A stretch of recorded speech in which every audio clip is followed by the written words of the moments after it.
শুকরিয়া আদায় করতেছি মহান রব্বুল আলামিনের দরবারে।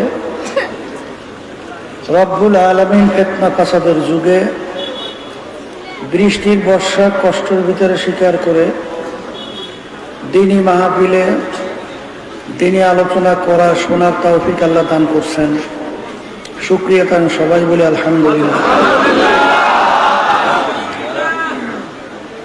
যেই ইবাদতের ভিতরে কষ্ট যত বেশি তার সওয়াবও তত বেশি।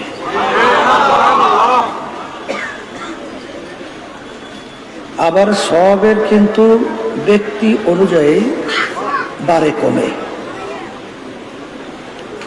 কোরআনুল কারীমের একটা অক্ষর তেলাওয়াত করলে 10 নেকি আমলনামা জমা হয়।